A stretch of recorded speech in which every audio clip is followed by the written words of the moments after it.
अस्सलाम वालेकुम everyone, welcome back to another vlog. कैसे हैं आप सभी लोग? आज का दिन ऑनेस्टली काफ़ी हेक्टिक होने वाला है और वो क्यों, ये मैं आपको आगे बताऊँगी। तो इसलिए मैंने सोचा कि सुबह की स्टार्ट एक अच्छे ब्रेकफास्ट से करते हैं। तो आज हम बनाने जा रहे थे ब्रेकफास्ट में टर्किश एग।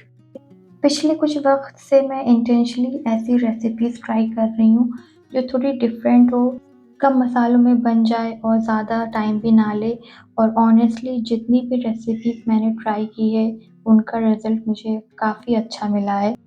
तो तब से मैं ऐसी कोशिश करती हूँ कि ब्रेकफ़ास्ट कुछ ऐसा हो जो टेस्टी भी हो और ज़्यादा मेहनत भी ना लगे और जल्दी बन के रेडी हो जाए, स्पेशली जब आपका दिन बिज़ी होने वाला है। क्योंकि ब्रेकफ़ास्ट, लंच और घर के बचे बाकी काम करने के बाद हमें करनी है पैकिंग। और वो पैकिंग क्यों करनी है? क्योंकि हम कर रहे हैं अपना घर शिफ्ट। तो इसलिए मैं आज थोड़ा क्विक ब्रेकफ़ास्ट बना रही हूँ। बनाने में ये बहुत सिंपल है, इंग्रीडिएंट भी ज़्यादा नहीं लगते, लेकिन इसका टेस्ट बिलीव मी पहली बाइट के बाद आप भी सरप्राइज़ हो जाएँगे। तो हमने यहाँ पे पहले योगर्ट लिया था, योगर्ट में गार्लिक और हरी धनिया और नमक डाला है। योगर्ट नहीं है तो फिर हम दही भी यूज़ कर सकते हैं, पर वो थोड़ी थिक वाली दही होगी तो इसका टेस्ट ज़्यादा अच्छा आता है। तो योगर्ट में जो भी इंग्रीडिएंट थे वो डाल के साइड कर लेना था और उसके बाद हमें एक तैयार करना था एक चिली ऑयल। चिली ऑयल तैयार करने के लिए हमने पैन में लिया बटर, थोड़ा-सा ऑलिव ऑयल, उसके बाद चिली फ्लेक्स अपने टेस्ट के हिसाब से कि कितना ज़्यादा स्पाइसी प्रेफ़र करते हैं। उसके बाद पेपरिका पाउडर या कश्मीरी मिर्च पाउडर और थोड़ा-सा चिली ऑयल जो मार्केट में रेडीमेड मिलता है वो वाला। अगर रेडीमेड चिली ऑयल नहीं है आपके पास तो ये लास्ट वाला स्टेप छोड़ दीजिए। बाकी बचे सारे इंग्रीडिएंट के साथ भी आप अपना चिली ऑयल तैयार कर सकते हैं।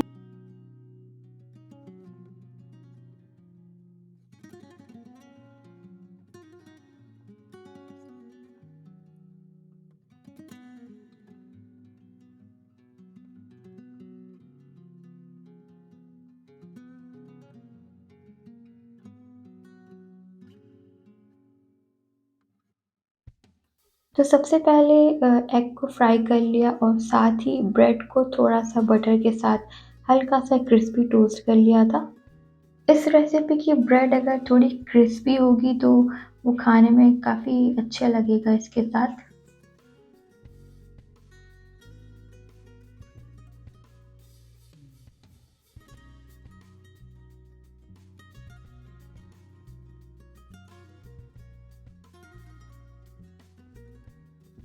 अंडे फ्राई होने के बाद हम इसे दही के ऊपर निकाल देंगे और ऊपर से जो हमने अपना चिली ऑयल रेडी किया था वो उसके ऊपर डाल देंगे। और बस रेडी है ये सिंपल और टेस्टी टर्किश एग।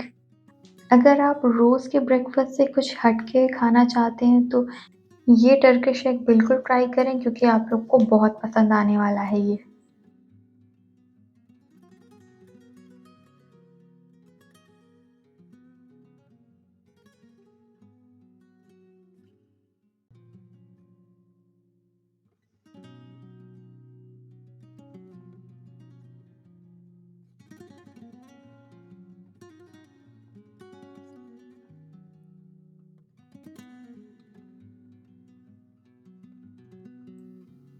हमने सोचा था कि ब्रेकफास्ट करने के बाद सीधा पैकिंग करना शुरू कर देंगे।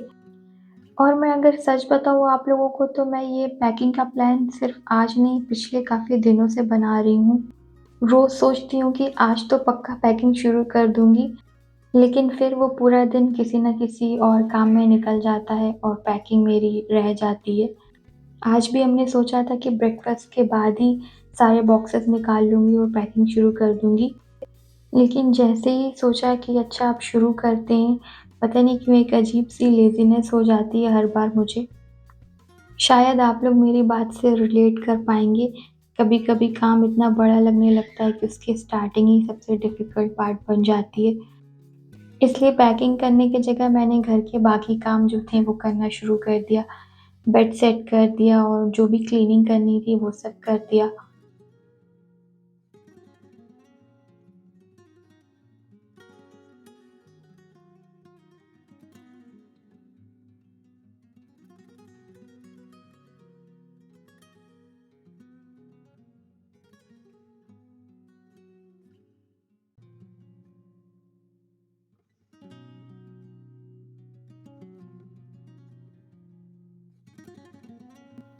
तो इधर-उधर घर के बचे काम करने के बाद टाइम हो गया था लंच का, तो साथ ही मैंने लंच भी प्रिपेयर कर लिया और लंच में आज हमने बनाया था मिक्स वेज, दाल एंड चावल और आज हमने जो राइस बनाया है वो बनाया था माइक्रोवेव में। जब कभी बिज़ी होती हूँ तो मैं राइस माइक्रोवेव में ही बना लेती हूँ। अगर आपको ये वाले मिक्स्ड वेज की रेसिपी चाहिए तो मुझे कमेंट सेक्शन में ज़रूर बताइएगा।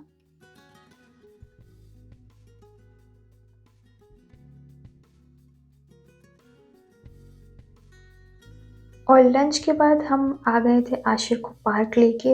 इतने दिनों से यहाँ पे हीट वेव थी तो आज मौसम काफ़ी अच्छा था तो हम लेके चले आए उनको पार्क और यहाँ पे आशिर ट्राई कर रहे हैं मुझे फूल देने का।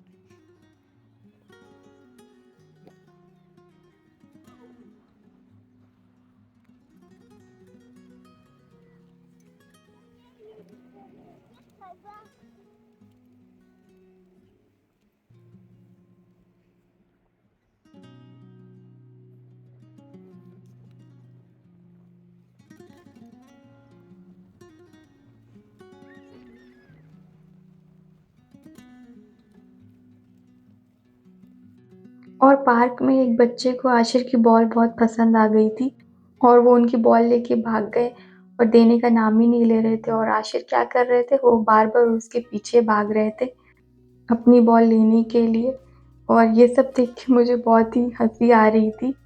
आशिर की ये फ़ेवरेट बॉल है और उसके बाद तो ये बॉल छोड़ ही नहीं रहे थे।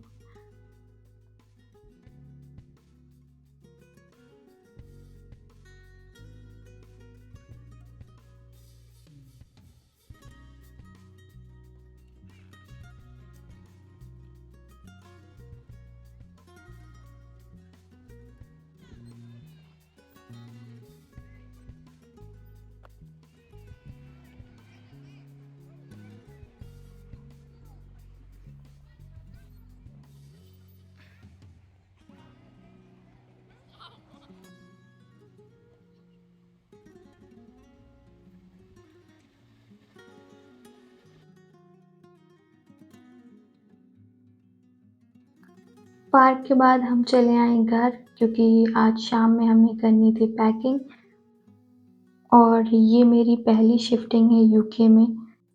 यहाँ पे शिफ्टिंग करना सिर्फ सामान मूव करना नहीं है, यहाँ पे हर छोटी चीज़ प्लान करनी पड़ती है जैसे moving date, keys, address update, internet, electricity. उसके बाद टेनेंसी एग्रीमेंट होता है, तो यहाँ पे बहुत सारा पेपर वर्क होता है और काफ़ी लंबा प्रोसेस होता है। अगर आप इसके बारे में डिटेल में जानना चाहते हैं तो मुझे कमेंट सेक्शन में बताइएगा, मैं नेक्स्ट ब्लॉग में इसकी सारी डिटेल आप लोगों को दूँगी। स्टार्टिंग में तो मैं बहुत ही ऑर्गेनाइज़ थी, हर बॉक्स पर लेबल लगा दिया था कि इस बॉक्स में किचन का सामान रहेगा, इस बॉक्स में क्लोथ्स रहेंगे। लेकिन धीरे-धीरे जब बॉक्सेस फुल होते गए, तो जो भी खाली बॉक्स मिल रहा था, सामान उसमें डालने लगी मैं। शायद मूविंग के टाइम सबके साथ ऐसा होता होगा, लेकिन मेरे साथ तो होने लगा था। और जब घर में एक छोटा टॉडलर हो तो पैकिंग और भी इंटरेस्टिंग हो जाती है। मैं बॉक्स पैक कर रही थी और साथ ही आशिर भी आके अपना कुछ-कुछ सामान उसके अंदर डाल दे रहे थे। कभी-कभी सामान इधर-उधर हो जा रहा था, कुछ सामान मिल नहीं रहा था। मतलब टीम वर्क तो चल रहा था, बस हम दोनों की प्लानिंग अलग-अलग थी। वैसे मेरे हस्बैंड ने तो काफ़ी घर चेंज किए हैं। इंडिया में भी उन्होंने काफ़ी घर चेंज किए हैं, तो इसलिए उनके लिए शिफ्टिंग इतनी अनयूजुअल बात नहीं है। लेकिन मेरी स्टोरी थोड़ी अलग है। शादी के बाद मैं सीधा इंडिया से यूके आ गई थी और तब से लेकर आज तक मैं इसी घर में रही हूँ। इसलिए मेरे लिए ये सिर्फ़ एक रेंटेड हाउस नहीं है, ये मेरी यूके की पहली होम मेमोरी है। और ऑनेस्टली मैं थोड़ी इमोशनल टाइप की हूँ, मुझे चीज़ों से भी बहुत जल्दी अटैचमेंट हो जाती है। अगर कोई चीज़ मेरे पास काफ़ी टाइम तक है तो उससे भी अलग होने का दिल नहीं करता। तो फिर ये तो घर है, यहाँ से जाना थोड़ा-सा इमोशनल लग रहा है। बिल्कुल, नए घर में जाने की एक्साइटमेंट तो बहुत है। नया घर, नई मेमोरीज़, इसकी एक्साइटमेंट तो है, लेकिन इस घर की मेमोरीज़ शायद कभी रिप्लेस नहीं हो सकती। और सबसे स्पेशल बात ये है कि आशिर जब से पैदा हुए हैं, वो इसी घर में रहे हैं। तो आशिर की जो भी मेमोरीज़ हमने बनाई है, वो इसी घर में बनाई है। उनके 2 बर्थडेज़ हमने इसी घर में सेलिब्रेट किए हैं। और मुझे तो बिल्कुल वैसी फीलिंग आ रही है जैसे शादी के बाद जब मैं इंडिया से लंदन आई थी। जब मैं नई-नई आई थी तो मुझे यहाँ पे उतना अच्छा नहीं लगता था क्योंकि अकेले थी मैं यहाँ पे, कोई फैमिली नहीं, कोई रिलेटिव नहीं, इतना दूर अकेले। तो मुझे बिल्कुल वैसे ही लग रहा है, ऐसा लग रहा है कि मैं वापस कहीं जा रही हूँ किसी नए घर में। पैकिंग के बाद हमें क्लीनिंग का काम करना होगा क्योंकि हमें घर को अच्छी तरह से साफ़ करके हैंडओवर करना है।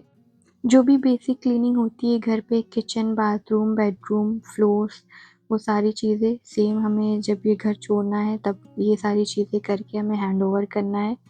और ऑनेस्टली मुझे लगता है कि पैकिंग से ज़्यादा डिफ़िकल्ट काम अनपैकिंग का होता है। पैकिंग में तो बस सामान बॉक्सेस में डालने होते हैं, लेकिन अनपैक करने के टाइम आपको उसे अच्छे से सजाना होता है, उसे उसके जगह पे सेट करना होता है। जगह आपको डिसाइड करनी होती है कि कौन-सा सामान कहाँ रखा जाए। तो जब भी मैं इंडिया से आती हूँ तो मुझे अनपैक करने में काफ़ी टाइम लगता है क्योंकि समझ में ही नहीं आता है कहाँ से शुरुआत की जाए। तो अभी मैं बॉक्सेस पे लेबल लगा दे रही हूँ कि बाद में मुझे थोड़ी-सी आसानी हो, वरना पता नहीं मुझे सामान ढूँढने में कितना टाइम लग जाएगा। ये सब मुझे और मेरे हस्बैंड को मिलके करना है क्योंकि यहाँ पे कोई वैसे है नहीं हमारी हेल्प करने के लिए। वैसे आप लोगों में से जिस किसी ने भी कभी हाउस शिफ्ट किया है, चाहे यूके में या किसी और कंट्री में, तो मुझे कमेंट सेक्शन में ज़रूर बताना, आपका एक्सपीरियंस कैसा था? और साथ ही सबसे डिफ़िकल्ट पार्ट आपको क्या लगा, पैकिंग, क्लीनिंग, मूविंग या फिर अनपैकिंग? मैं अगर अपनी बात करूँ तो मुझे लग रहा है कि अनपैकिंग मेरे लिए बहुत मुश्किल का काम होने वाला है। और अगर आपके पास कोई मूविंग टिप्स या पैकिंग हैक है जो हमारे काम आ सकते हैं, तो वो भी कमेंट में ज़रूर बताइएगा। हो सकता है कि आपकी कोई टिप हमारी हेल्प कर दे। ये तो बस छोटी-सी झलक थी, अभी तो बहुत सारे बॉक्सेस पैक करना बाकी हैं। दुआ कीजिएगा कि हमारी शिफ्टिंग स्मूथली हो जाए और इंशाअल्लाह अगले व्लॉग में मैं आपको नया घर भी दिखाऊँगी। अगर आपको मेरा ये व्लॉग पसंद आया हो तो please do like, share and subscribe to my channel. तो चलिए मिलते हैं नेक्स्ट व्लॉग में। अल्लाह हाफ़िज़।